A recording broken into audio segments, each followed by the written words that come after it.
Buenos días, hermanos y amigos. Estamos felices de estar nuevamente en este tiempo de adoración. En este día especial vamos a tener el sacramento de la Santa Cena o la Cena del Señor. Espero que sea un tiempo que usted pueda disfrutar al igual que nosotros. Y quiero leer la Biblia antes de orar. Dice el apóstol Pablo escribiendo a los Efesios, está en el capítulo 4, dice: yo pues, preso en el Señor, os ruego que andéis como es digno de la vocación con que fuisteis llamados, con toda humildad y mansedumbre, soportándoos con paciencia los unos a los otros en amor, solícitos en guardar la unidad del Espíritu en el vínculo de la paz. Un cuerpo y un espíritu, como fuisteis también llamados en una misma esperanza de vuestra vocación. Un Señor, una fe, un bautismo, un Dios y Padre de todos, el cual es sobre todos y por todos y en todos. Amén. Oremos. Padre, te damos gracias porque nos permites adorarte. Venimos delante de ti, oh Dios, a ofrecer adoración, a ofrecer estos cantos, pero sobre todo a ofrecer nuestro corazón. Nos humillamos delante de ti, oh Padre. También venimos delante de ti para escuchar tu palabra, para disfrutar de tu presencia, para dar, oh Dios, un mensaje de esperanza para aquellos que sufren en este momento. Permite, Padre, que a través de este tiempo de adoración las personas puedan comprender y disfrutar la magnificencia de tu grandeza, de tu poder, que podamos estar conscientes, oh Dios, que este es un tiempo especial en el que te adoramos, porque solo tú eres digno de toda adoración. Bendice todo lo que hagamos, en el nombre de Jesús oramos. Amén.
Puedo ver, hoy a resplandecer los rostros que hay aquí. Desciende a este lugar y muestra tu verdad. Miramos hacia ti, por ti estamos aquí, por ti estamos cantando.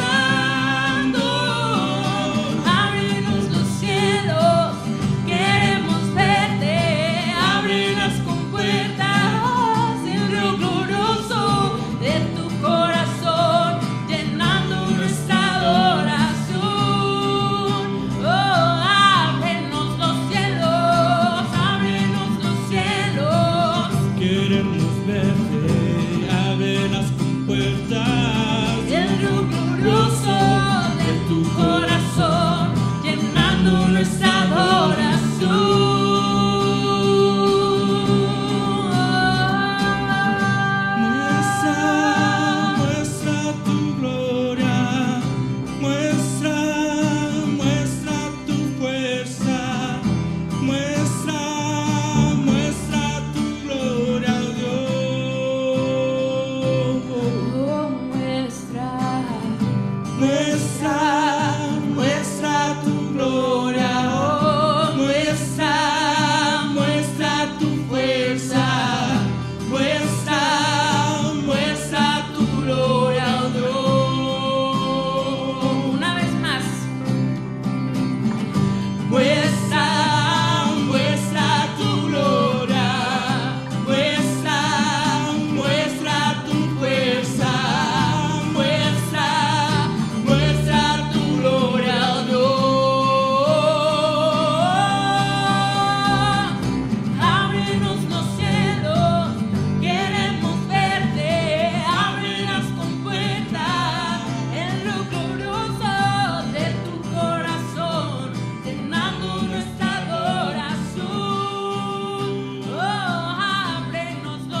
consagrado a ti, mi Rey, que mi vida es tuya, Señor. Canta gloria a Dios, gloria a Dios, gloria a Dios por siempre. Canta gloria a Dios, gloria a Dios, gloria a Dios por siempre.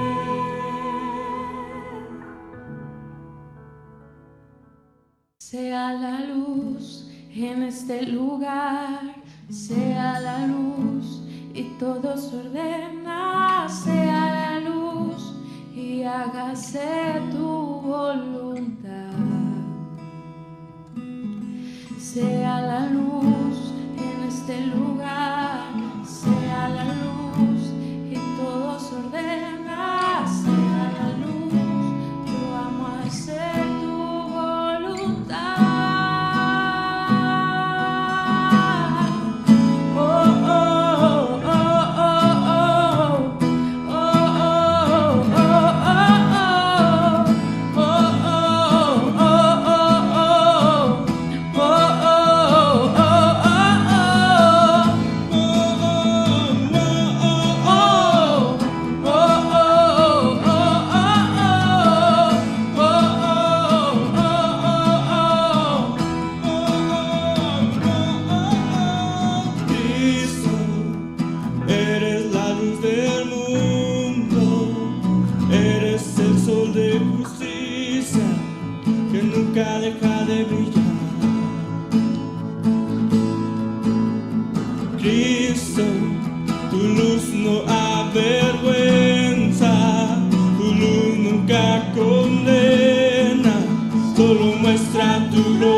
la luz que alumbra mi vida, eres la luz que el mundo ilumina, eres la luz, yo amo hacer tu voluntad,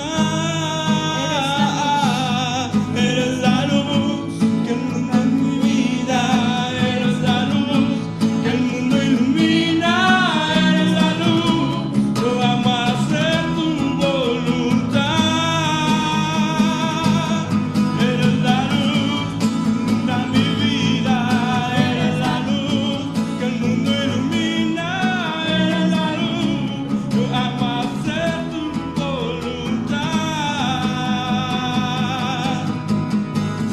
Oh, oh, oh, oh, oh, oh, oh,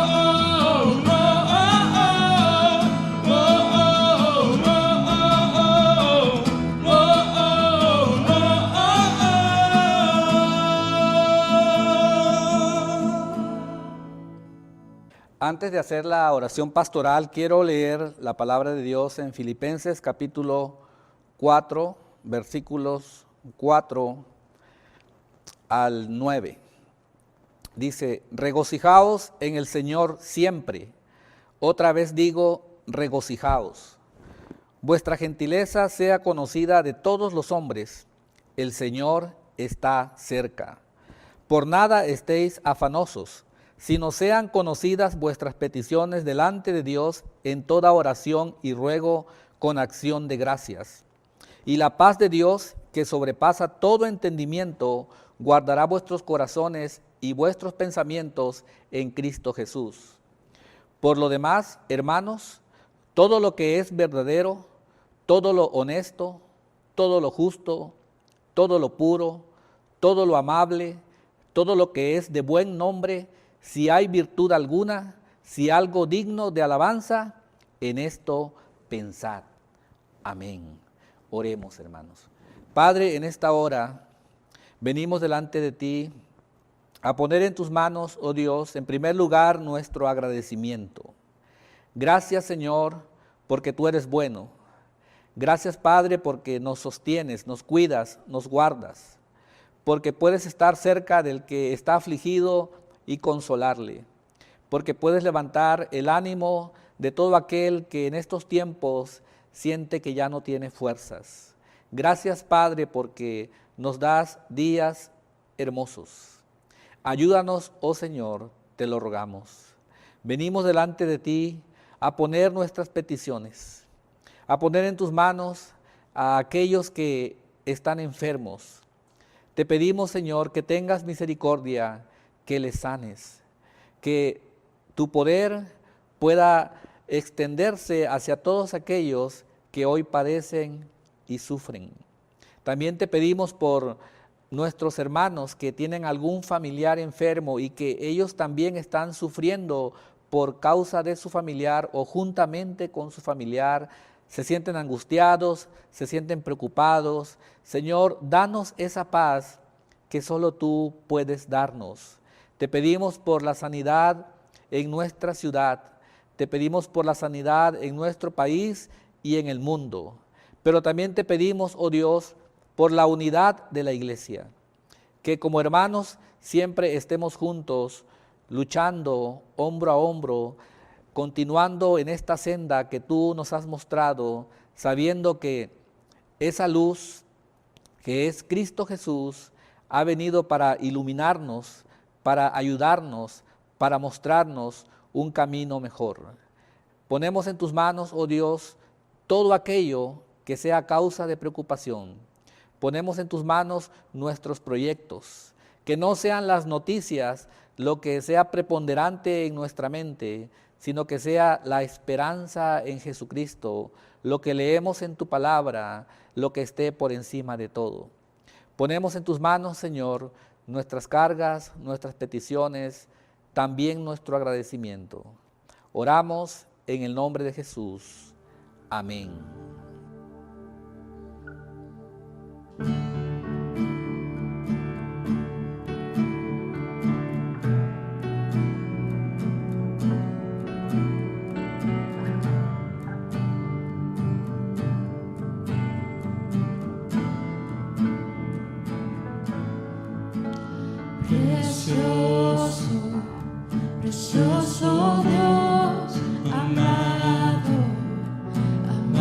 Señor, te adoramos, Rey de verdad, te exaltamos, Príncipe de paz, hermoso, hermoso Jesús, tus ojos llenos de amor, tu vida diste en la cruz, moriste pensando en mí.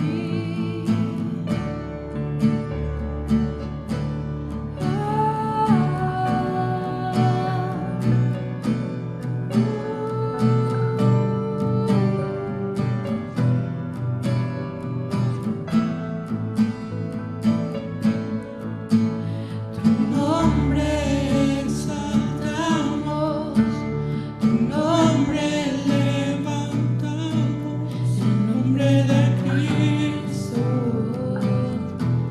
el nombre de Cristo, tu nombre exaltamos, tu nombre levantamos, el nombre de Cristo, el nombre de Cristo.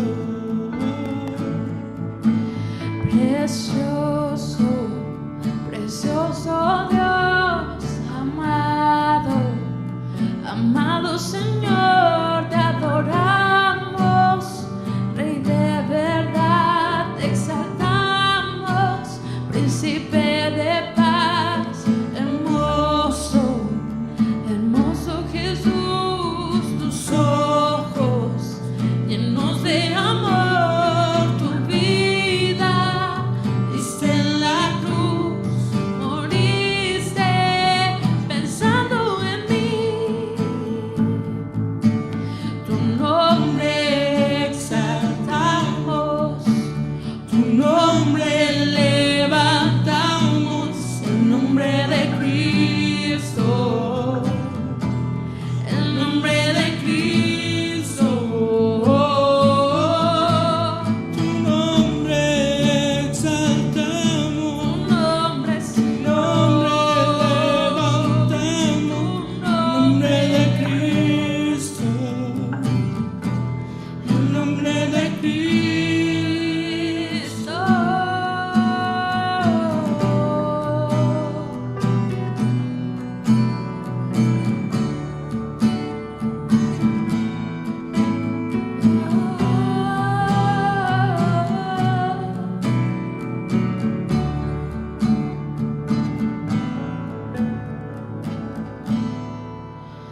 Tu nombre exaltamos, tu nombre levantamos, el nombre de Cristo, el nombre de Cristo.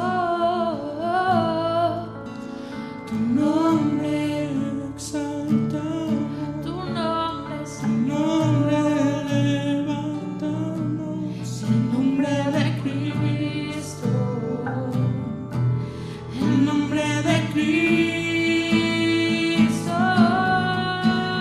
Tu nombre exaltamos, tu nombre levantamos, el nombre de Cristo,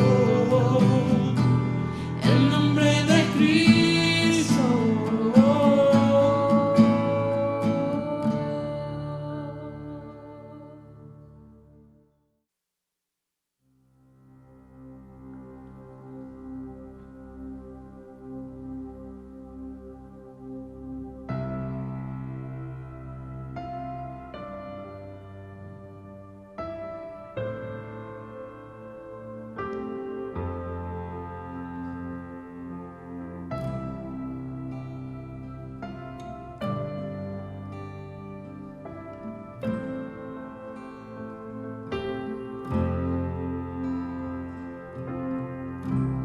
Del cielo bajaste,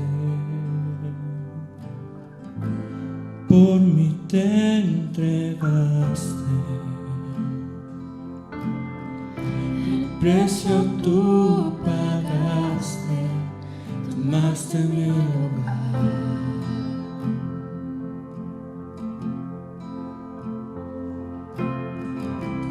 mi dolor quitaste, mi enfermedad sanaste, mis culpas tú borraste al morir en esa cruz.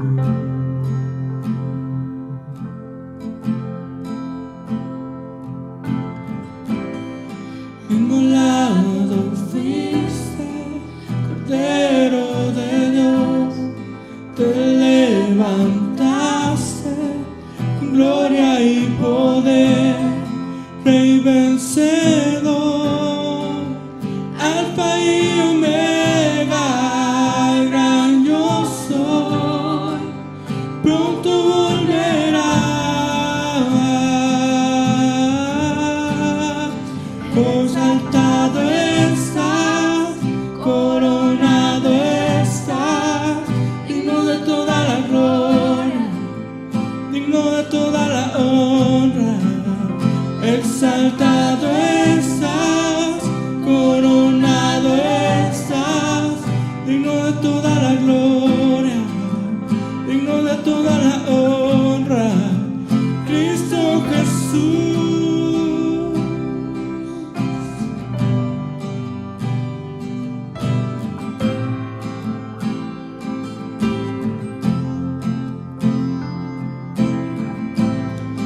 Inmolado fuiste, Cordero de Dios, te levantaste con gloria y poder, Rey vencedor, Alfa y Omega, el gran yo soy, pronto volverás,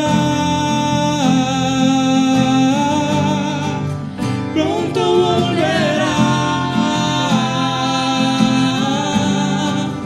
pronto volverás.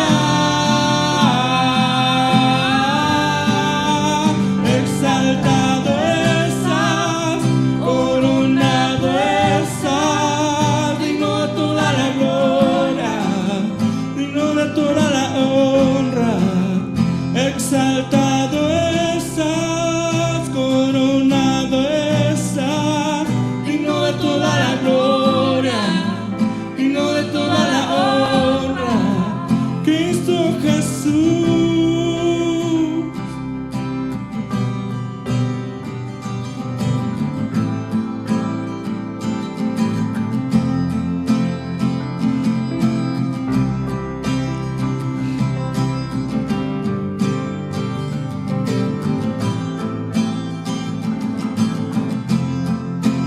Pronto volverás, pronto volverás, pronto volverás, Cristo Jesús.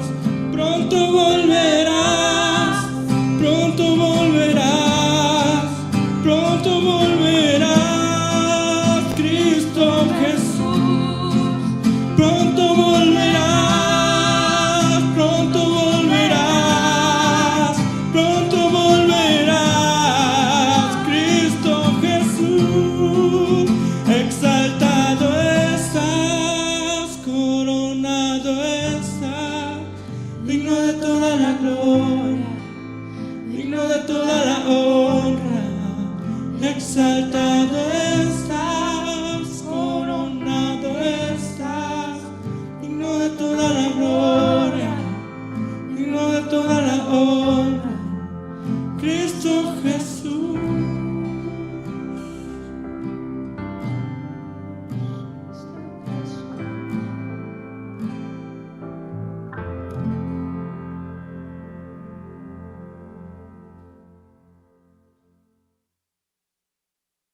Damos gracias a Dios por estos hermosos cantos, por la lectura, por las oraciones que hemos hecho en este tiempo de adoración.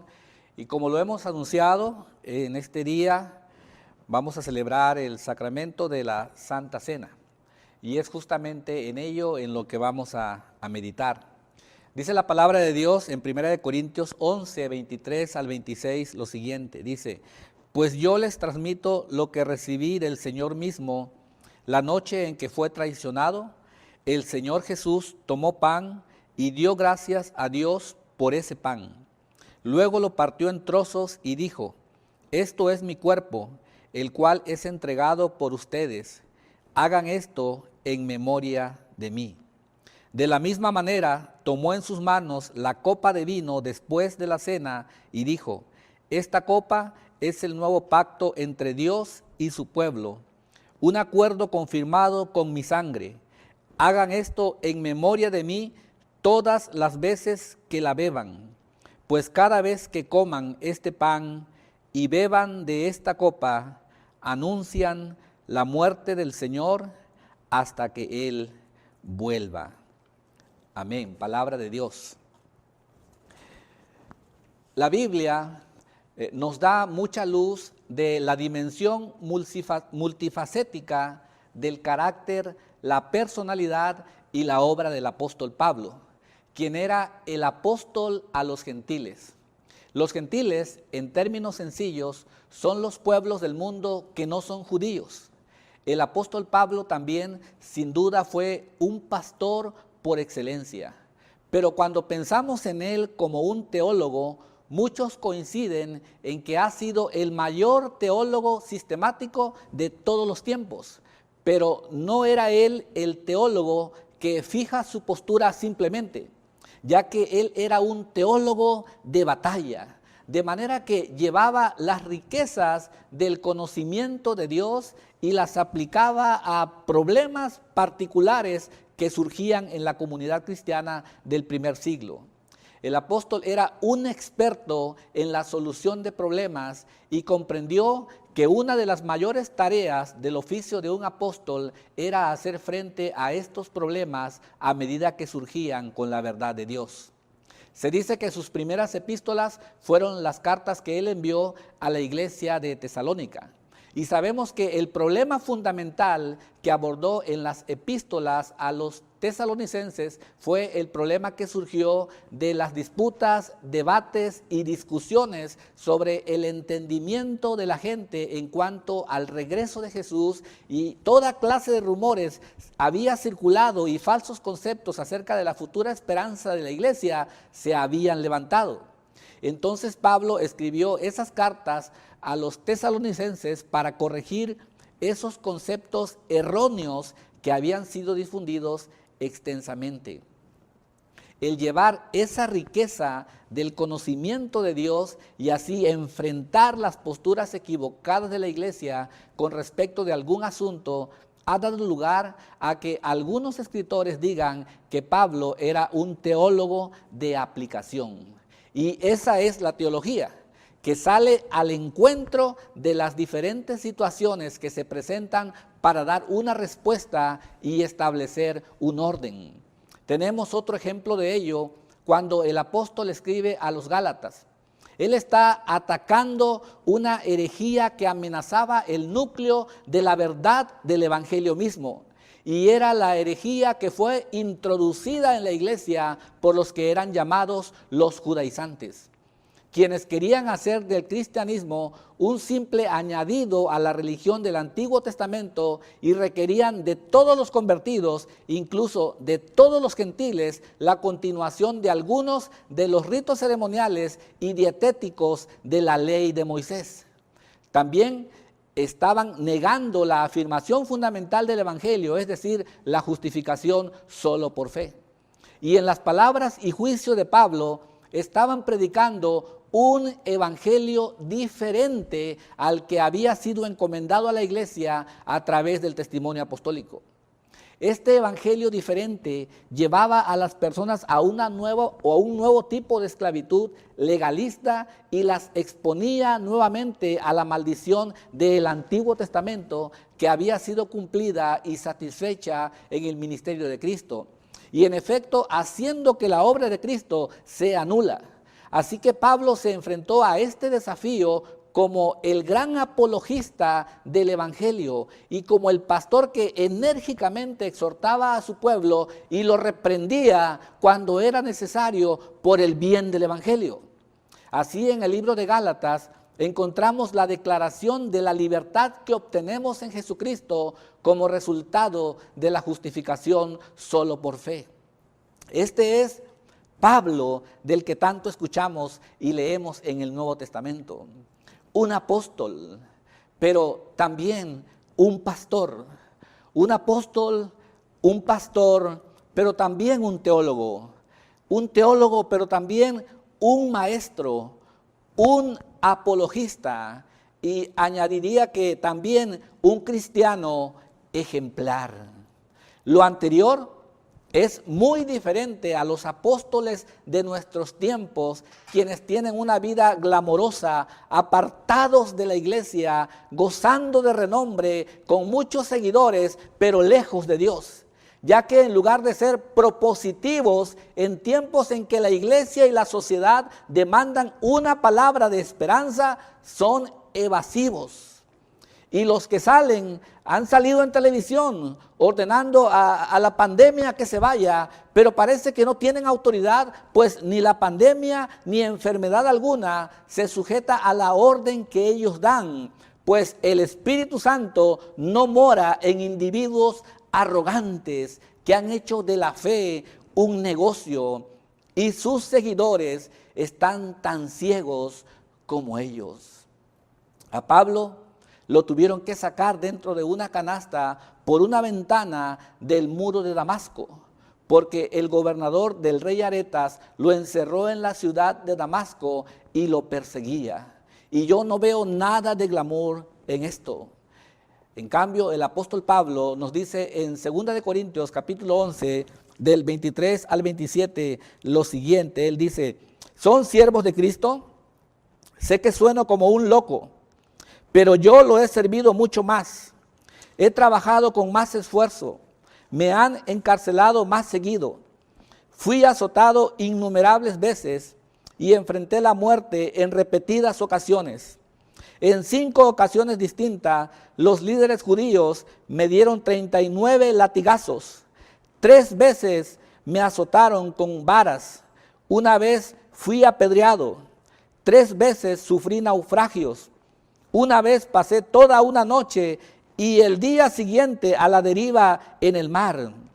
He estado en muchos viajes muy largos. Enfrenté peligros de ríos y de ladrones. Enfrenté peligros de parte de mi propio pueblo, los judíos, y también de los gentiles. Enfrenté peligros en ciudades, en desiertos y en mares. Y enfrenté peligros de hombres que afirman ser creyentes, pero no lo son. He trabajado con esfuerzo y por largas horas y soporté muchas noches sin dormir. He tenido hambre y sed y a menudo me he quedado sin nada que comer.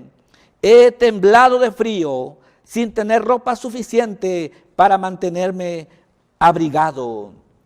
¡Qué diferencia, queridos hermanos! El apóstol tenía un profundo amor por la causa de Cristo.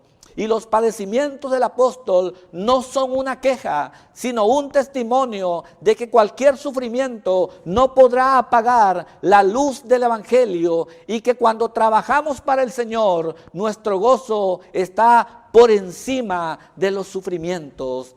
Amén. Con respecto a la ciudad de Corinto, una iglesia se había establecido allí, y durante su tercer viaje misionero, Pablo recibió informes muy preocupantes, pues le dijeron que se estaban produciendo muchos problemas en la comunidad de Corinto. A veces tenemos una visión irrealista de la iglesia del primer siglo, y damos por sentado que no había problemas al interior de estas congregaciones. Pensamos que la iglesia de Corinto era tan pura en su devoción, tan profunda en su espiritualidad, tan poderosa en su vida de oración, pero la realidad es que había problemas relacionados con su asimilación y comprensión de las cosas de Dios. Con todo, y a pesar de las situaciones preocupantes que estaban pasando al interior de la iglesia, hay algo maravilloso y un testimonio de la gracia y providencia de Dios, pues la iglesia había sobrevivido.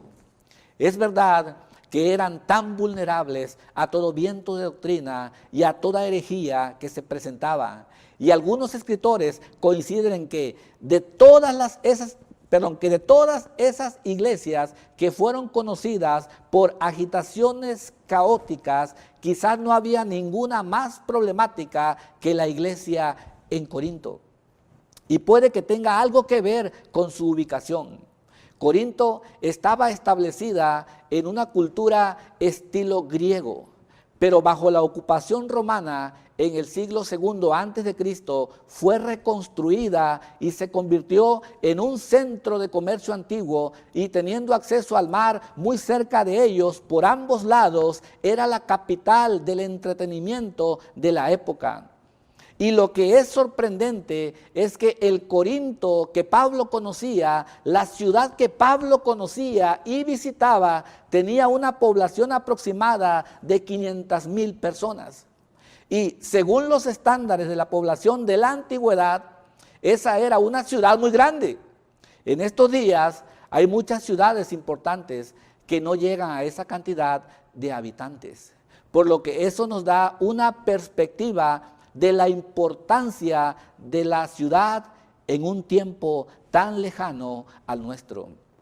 En ese entorno, un centro comercial de negocios, una ciudad que era conocida internacionalmente por su libertinaje, era un lugar sensual, un lugar de corrupción con respecto a la religión pagana, la prostitución y todo tipo de inmoralidad, y fue en medio de ese ambiente pagano que una iglesia, reitero, fue establecida.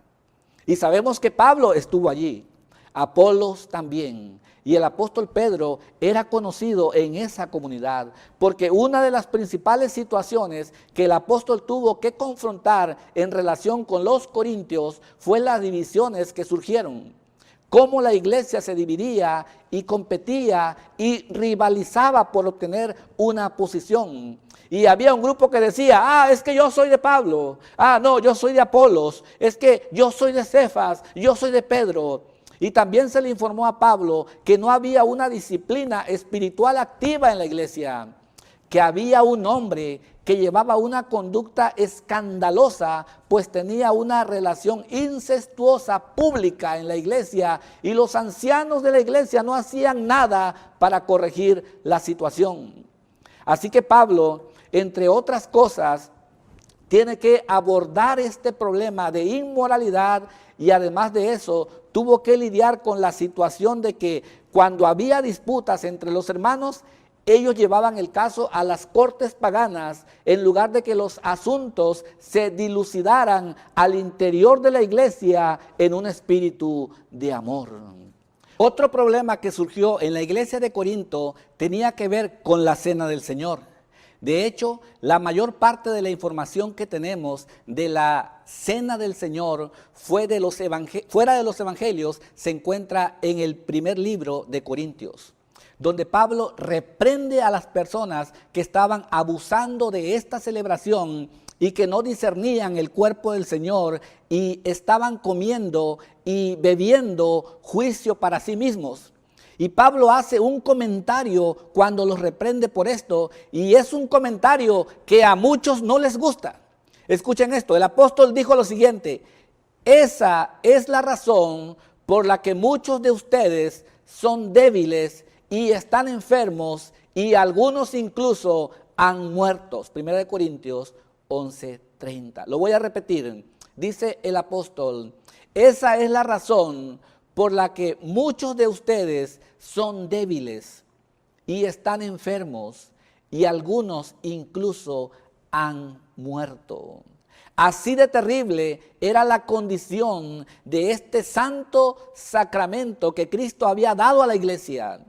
Hay otros temas que el apóstol trata escribiendo a los corintios, los cuales me es imposible abordar en este momento, dado que el énfasis lo he posicionado en el sacramento de la Santa Cena. Primera de Corintios 11, 23 al 26, dice lo siguiente: pues yo les transmito lo que recibí del Señor mismo. La noche en que fue traicionado, el Señor Jesús tomó pan y dio gracias a Dios por ese pan. Luego lo partió en trozos y dijo: Esto es mi cuerpo, el cual es entregado por ustedes. Hagan esto en memoria de mí. De la misma manera, tomó en sus manos la copa de vino después de la cena y dijo: esta copa es el nuevo pacto entre Dios y su pueblo, un acuerdo confirmado con mi sangre. Hagan esto en memoria de mí todas las veces que la beban. Pues cada vez que coman este pan y beban de esta copa, anuncian la muerte del Señor hasta que Él vuelva. Amén. Tenemos a la iglesia de Corinto con problemas de divisiones, con problemas de inmoralidad. Se han relajado en lo que concierne a las disciplinas espirituales y han perdido el significado de uno de los tesoros de la iglesia dado por Jesucristo. Y me refiero a la Santa Cena o Cena del Señor.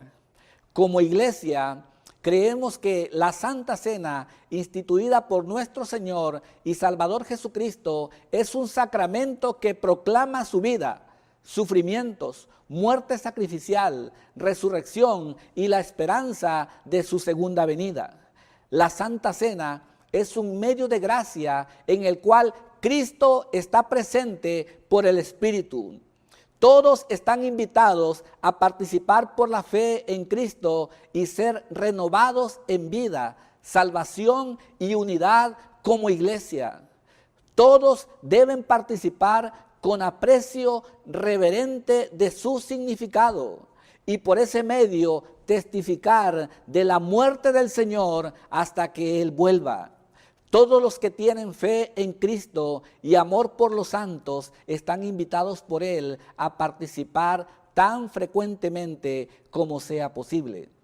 Nuestra confesión de fe es: Cristo murió, Cristo resucitó, Cristo vendrá otra vez. Lo voy a repetir. Nuestra confesión de fe es: Cristo murió, Cristo resucitó, Cristo vendrá otra vez. La iglesia reconoce lo que llamamos medios de gracia o medios de la gracia, que son aquellas prácticas o ejercicios relacionados con la fe cristiana que sirven como vehículo para las bendiciones de Dios y el partimiento del poder espiritual. Primordiales entre los medios de la gracia son los dos sacramentos de la iglesia: el bautismo y la cena del Señor. Los sacramentos proporcionan valores espirituales profundos y permanentes para la comprensión y el crecimiento del cristiano. Por eso se les une a la adoración, la oración, la meditación y las lecturas devocionales. Estos son, como alguien dijo, grandes lugares donde el alma se da cita con Dios.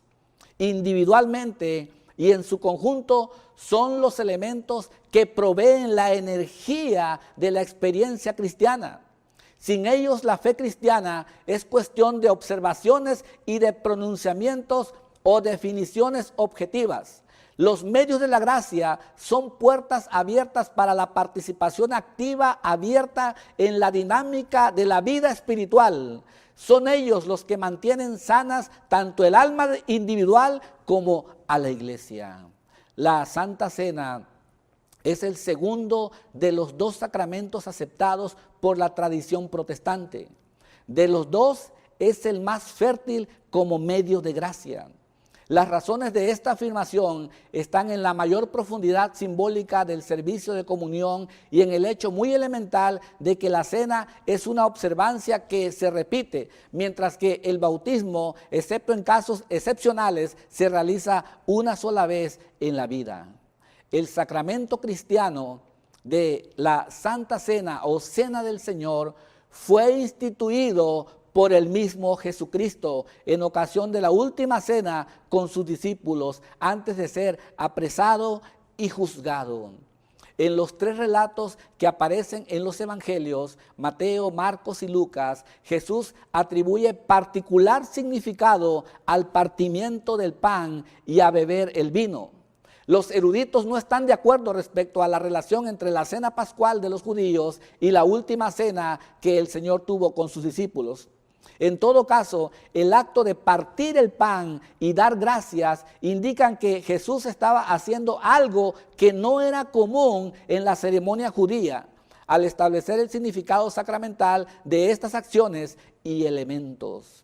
Según el relato de los evangelios, el pan es el cuerpo de Cristo y el vino es la sangre del nuevo pacto que ha sido derramada para remisión de los pecados. El relato de la escena que encontramos en 1 Corintios 11, 23 al 26, el cual ya leí antes, describe claramente que tanto el partimiento del pan como la participación común en la copa deben ser recordadas.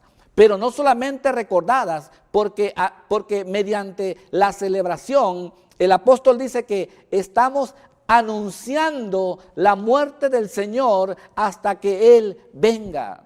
El banquete sacramental del pan y el vino se convierten en un símbolo permanente de la sangre y el cuerpo de Cristo. Mira hacia el pasado recordando y hacia el futuro con espíritu de anticipación.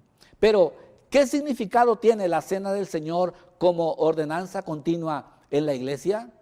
En primer lugar, es un símbolo visible de la presencia de Cristo. La presencia de Cristo es cuestión de fe, no depende de la consagración de los elementos. Cristo está siempre presente allí donde hay dos o más personas reunidas en su nombre, sea que los emblemas pan y vino se encuentren presentes o no. El pan y el vino son significativos porque Cristo está presente y no a la inversa.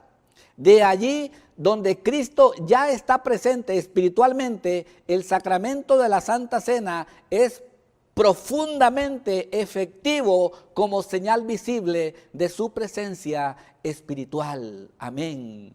En segundo lugar, los elementos del sacramento de la Cena del Señor no solamente simbolizan la sangre y el cuerpo de Cristo, sino que son constantes recordatorios de que la única fuente de sustento espiritual está en Cristo. El único de los evangelios que no relata la institución de la cena es Juan. Pero Jesús indudablemente quiso que la alimentación de la multitud que sí aparece en este evangelio tuviera un significado sacramental, como lo indica su enseñanza con respecto al pan que desciende del cielo en Juan 6:33, cuando sus oyentes piden que les diera ese pan, Él les contestó: yo soy el pan de vida. Como en otras ocasiones, los judíos comprendieron en el nivel físico lo que en realidad Jesús estaba diciendo con significado espiritual. Disputaron entre sí entonces diciendo: ¿cómo puede éste darnos a comer su carne? Jesús, como respuesta, pronunció las palabras que sin duda alguna nos permite comprender el sacramento de la Santa Cena. Y quiero leerles lo que el Señor Jesús dijo. Les digo la verdad, a menos que coman la carne del Hijo del Hombre y beban su sangre, no podrán tener vida eterna en ustedes. Pero todo el que coma mi carne y beba mi sangre tendrá vida eterna, y yo lo resucitaré en el día final. Pues mi carne es verdadera comida y mi sangre es verdadera bebida. Todo el que come mi carne y bebe mi sangre permanece en mí y yo en él. Juan 6, 53 al 56. No hay otra afirmación bíblica que señale de manera tan certera la unidad misteriosa que existe entre Cristo y sus seguidores. En tercer lugar, es el reconocimiento universal de que Cristo es la única vida de la iglesia. Trae a los muchos y muy diversos a una misma mesa de comunión. el pan en la cena del Señor es el signo visible que nos dice que hay único pan de todos, y ese es Cristo. En cuarto lugar, el sacramento de la cena del Señor es un símbolo del compañerismo. Aquí la comunión va más allá de su significación simbólica. No es solamente un símbolo de la fraternidad de las almas que, porque aman a Cristo, se aman entre sí, sino que el reconocimiento de la común necesidad destruye todas las barreras raciales, culturales y sociales. Como dice la palabra del Señor, ya no hay judío ni gentil, esclavo ni libre, hombre ni mujer, porque todos ustedes son uno en Cristo Jesús. Gálatas 3:28. Es la comunión de los santos a través de un mismo Señor y un mismo símbolo.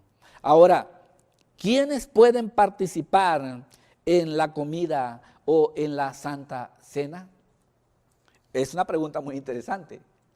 En la rama evangélica de la iglesia, la Cena del Señor ha sido considerada un ministerio y no un misterio.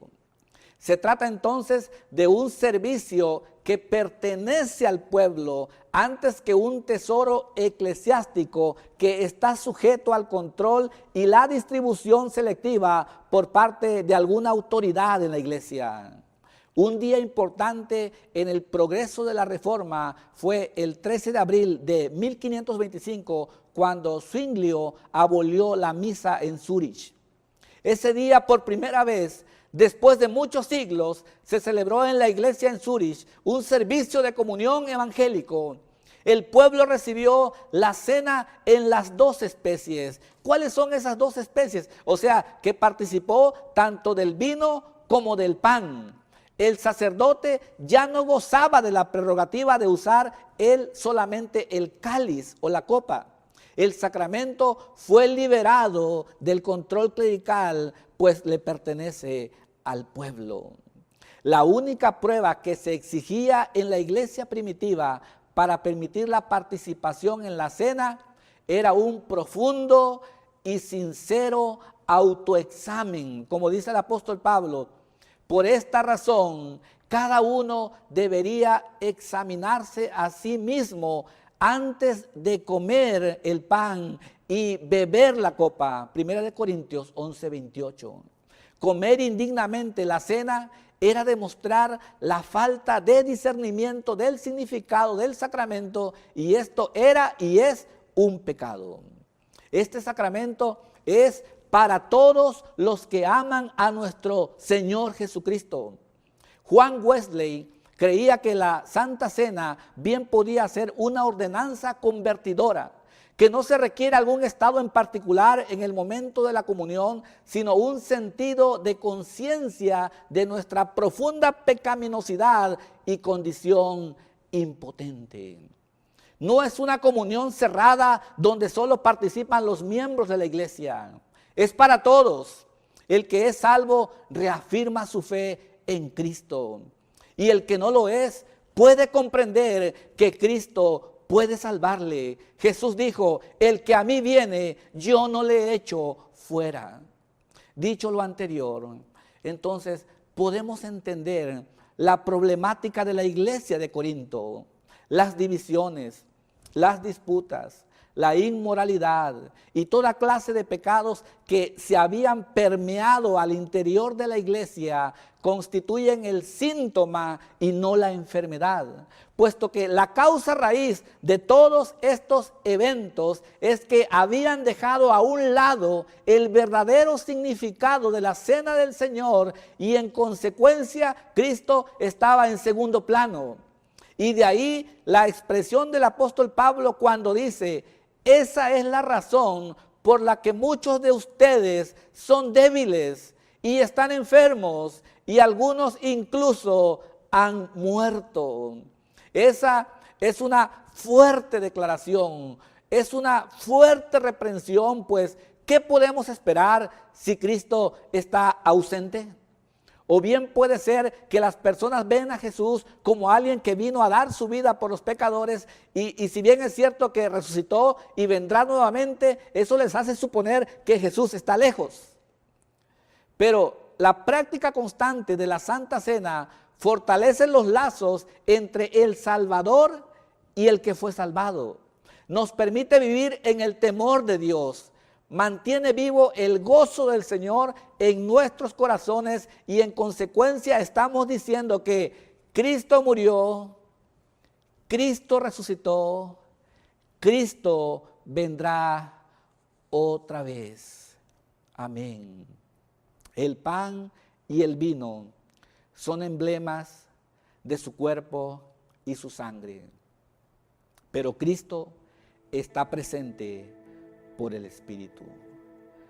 Previamente hemos dado aviso para que las personas que nos ven y escuchan esta palabra estuvieran preparadas con el pan y el vino. El vino, como pueden ver, es jugo de uva sin fermentar. Y el pan, y además es un trozo de pan o pan que ustedes puedan conseguir para este momento especial. Se han cumplido 12 semanas desde que las autoridades pidieron que los templos se cerraran para evitar contagios, ya que una pandemia había sido declarada. Eso no es impedimento para que Cristo esté presente. Él puede estar en cualquier lugar, por lo que vamos a participar de la cena del Señor.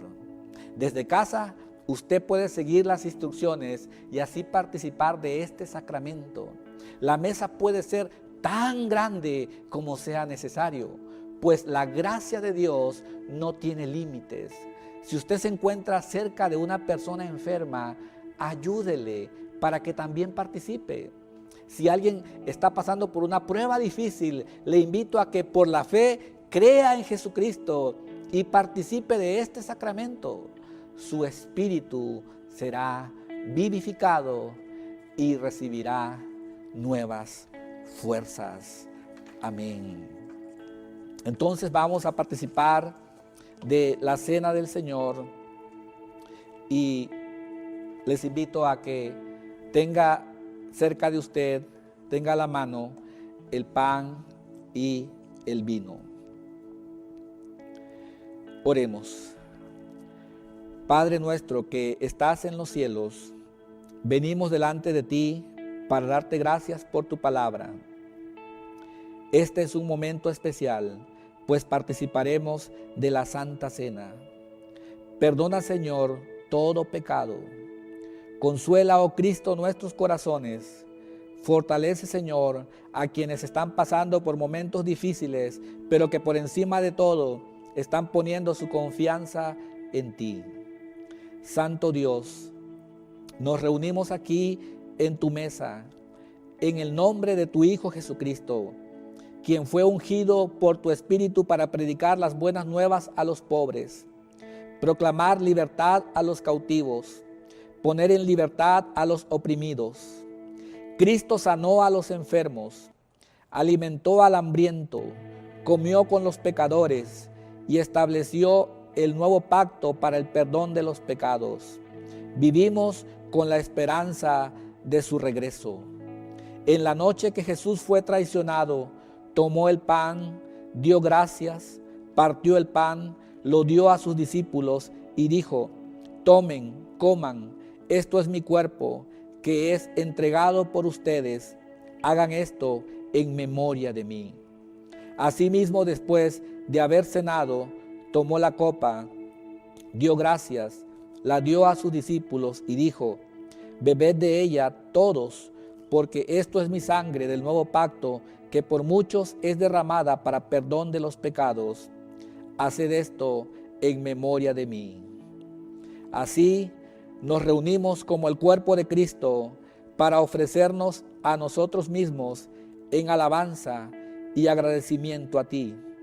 Derrama tu Espíritu Santo sobre nosotros y estos tus dones, haz que por el poder de tu Espíritu, estos, el pan y el vino, representen para nosotros el cuerpo y la sangre de Cristo, y que nosotros seamos para el mundo el cuerpo de Cristo, redimidos por tu sangre. Por tu Espíritu, haznos uno en Cristo, uno los unos con los otros, y uno en el ministerio de Cristo para todo el mundo, hasta que Cristo venga en victoria final. En el nombre del Padre, del Hijo y del Espíritu Santo. Amén. Ahora vamos a decir la oración que Cristo nuestro Salvador nos enseñó, conocida como el Padre Nuestro. Padre nuestro que estás en los cielos, santificado sea tu nombre. Venga tu reino, hágase tu voluntad, como en el cielo, así también en la tierra. El pan nuestro de cada día, dánoslo hoy, y perdónanos nuestras deudas, como también nosotros perdonamos a nuestros deudores. Y no nos metas en tentación, mas líbranos del mal, porque tuyo es el reino, el poder y la gloria, por todos los siglos. Amén. Hermanos, tomamos el pan y escuchen lo que voy a decir ahora. El cuerpo de nuestro Señor Jesucristo, quebrantado por nosotros, nos preserve irreprensibles para la vida eterna. Comamos este pan en memoria de que Cristo murió por nosotros y seamos agradecidos. Podemos comer de este pan.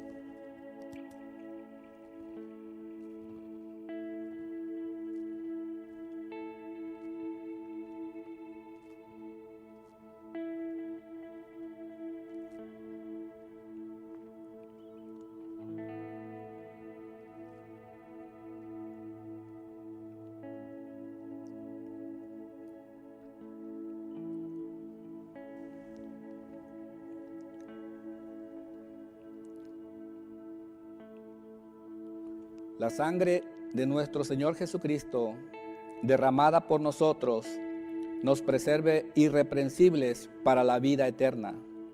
Bebamos de esta copa en memoria de que Cristo murió por nosotros y seamos agradecidos. Podemos tomar de la copa.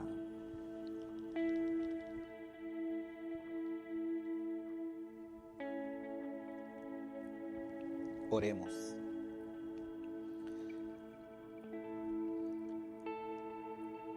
Gracias, Señor, por tu amor. Gracias por este sacramento. Gracias porque nos has amado. Gracias por la bendición que nos das día con día. Gracias por tu presencia, Cristo bendito. Una vez más declaramos: Cristo murió, Cristo resucitó, Cristo vendrá otra vez. Amén.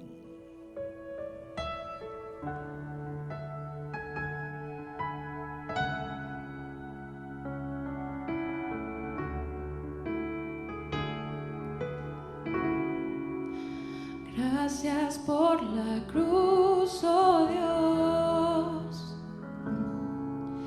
el precio que pagaste por mí, llevando mi pecado allí. Sublime amor, tu gracia me salvó. Oh, gracias por tu amor, oh Dios, por tus manos clavadas por mí. Tú me has lavado hoy, Señor. Conozco hoy tu abrazo y tu perdón. Y digna es el Señor en su trono está.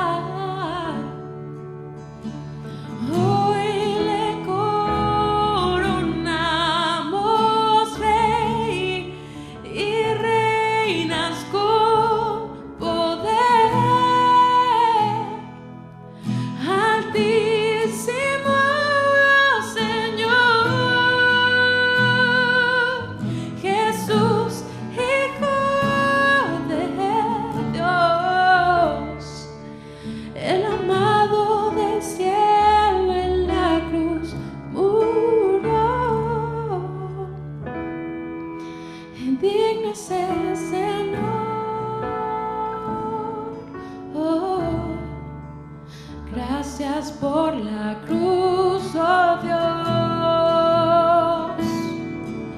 el precio que pagaste por mí, llevando mi pecado allí, sublime amor, tu gracia me salvó.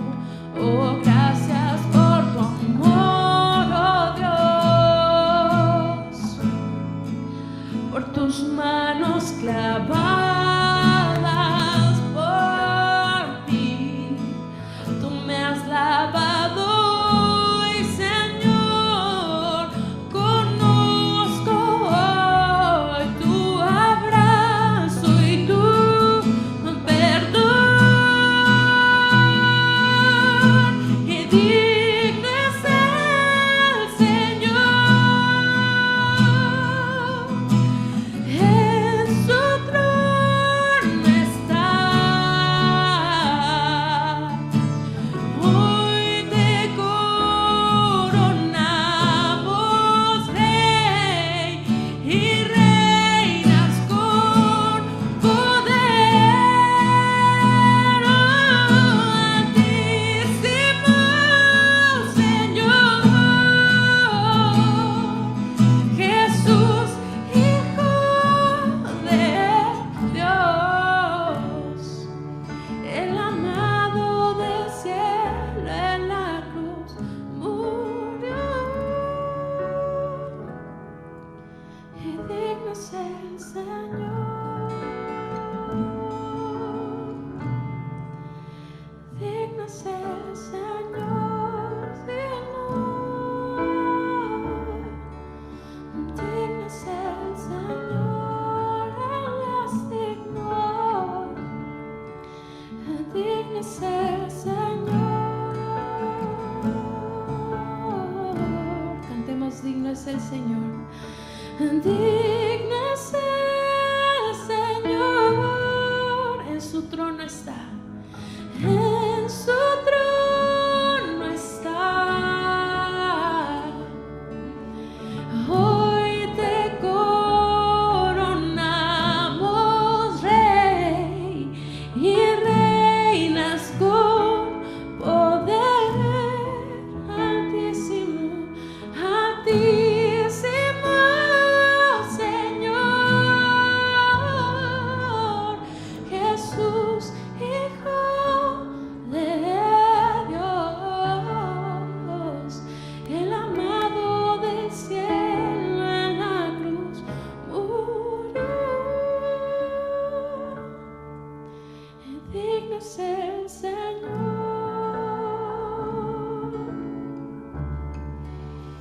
digno es el Señor,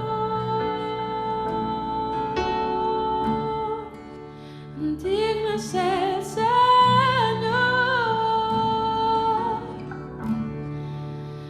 digno es el Señor.